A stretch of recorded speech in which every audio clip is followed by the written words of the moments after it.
Saudara-saudari dan anak-anak yang terkasih dalam Kristus, dari Novisiat SVD Kuburuteng Manggarai Flores NTT, saya Pastor Freddy Jahadin SVD menyampaikan ucapan selamat jumpa lagi lewat siraman rohani. Hari ini Minggu 25 Oktober 2020. Injil hari ini diambil dari Matius bab 22 ayat 34 sampai 40. Kita diingatkan supaya selalu mencintai Tuhan dan sesama kita.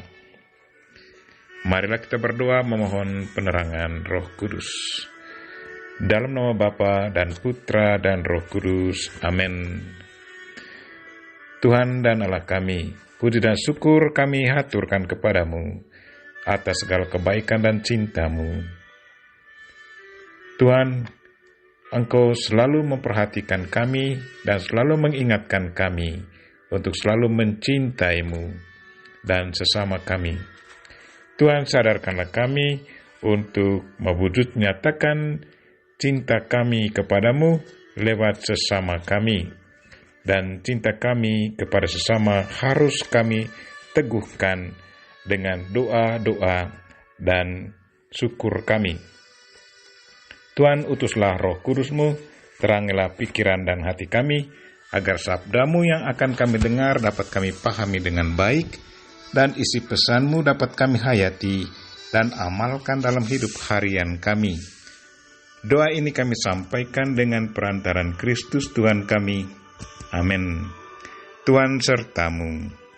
Inilah Injil Yesus Kristus menurut Matius bab 22 ayat 34 sampai 40. Ketika orang-orang Farisi mendengar bahwa Yesus telah membuat orang-orang Saduki itu bungkam, berkumpullah mereka dan seorang dari mereka, seorang ahli Taurat, bertanya untuk mencobai dia. Guru, hukum manakah yang terutama dalam hukum Taurat? Jawab Yesus kepadanya, kasihilah Tuhan Allahmu dengan segenap hatimu, dan dengan segenap jiwamu, dan dengan segenap akal budimu. Itulah hukum yang terutama dan yang pertama. Dan hukum yang kedua, yang sama dengan itu, ialah kasihilah sesamamu manusia seperti dirimu sendiri. Pada kedua hukum inilah tergantung seluruh hukum Taurat dan kitab para nabi. Demikianlah Injil Tuhan. Terpujilah Kristus. Saudara-saudari dan anak-anak yang terkasih dalam Kristus, tema renungan kita hari ini ialah cintailah Tuhan dan sesama. Injil hari ini mengajak kita untuk mencintai Tuhan dan sesama. Dalam bacaan pertama yang diambil dari kitab Keluaran, Tuhan dengan tegas katakan kepada umat Israel, janganlah orang asing kamu tindas atau kamu tekan, sebab kamu pun pernah menjadi orang asing di tanah Mesir. Seorang janda atau anak yatim, janganlah kamu tindas.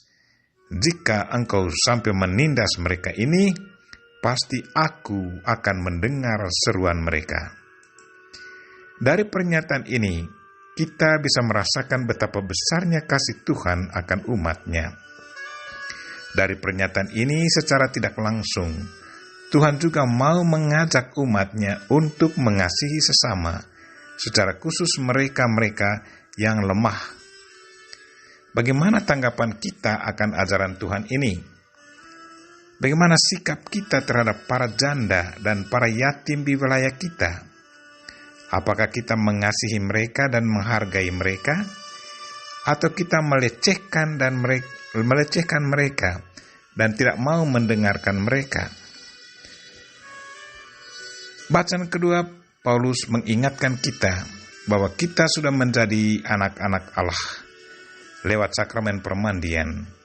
Sebagai anak-anak Allah, kita harus selalu menghayati dan mengamalkan iman kita dalam perbuatan harian kita. Apakah kita selalu menghayati dan mengamalkan nilai-nilai Injil dalam hidup harian kita? Mari kita melihat diri. Kalau kita selalu melakukannya, terpujilah Tuhan.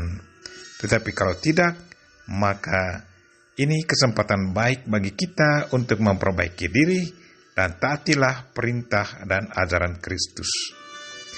Saudara-saudari dan anak-anak yang terkasih dalam Kristus, ada seorang ibu yang rajin ke gereja dan ungkapkan imannya lewat doa-doa spontan. Doa-doanya baik, sangat menyentuh. Tetapi di luar gedung gereja, tingkah lakunya sangat bertentangan dengan isi doanya.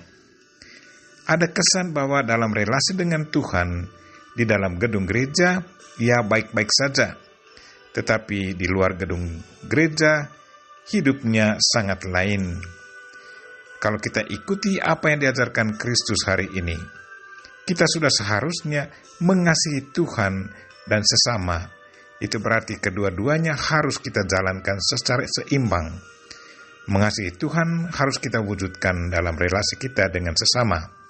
Mengasihi sesama harus kita teguhkan lewat relasi kita dengan Tuhan. Itu berarti orang yang kita kasihi harus kita doakan. Misalnya, orang yang kita kasihi atau yang sangat membutuhkan bantuan sesama, kita bawakan mereka kepada Tuhan, mendoakan mereka. Mencintai sesama tidak berarti melupakan Tuhan. Keduanya harus selalu seimbang. Mencintai Tuhan tidak boleh dipisahkan dari manusia. Sebaliknya, mencintai manusia tidak bisa dipisahkan dari Tuhan. Marilah saudara-saudari dan anak-anak yang terkasih, wujudkanlah cinta kita kepada Tuhan lewat perbuatan harian kita kepada sesama. Dan cinta kita kepada sesama harus diteguhkan lewat doa dan syukur kepada Tuhan. Kita berdoa semoga Tuhan senantiasa meneguhkan iman kita dan sadarkan kita agar cinta kita kepada Tuhan dan sesama selalu diwujudkan dalam tindakan nyata setiap hari. Kita memohon Bunda Maria untuk mendoakan kita. Amin. Marilah kita mohon berkat Tuhan. Tuhan sertamu.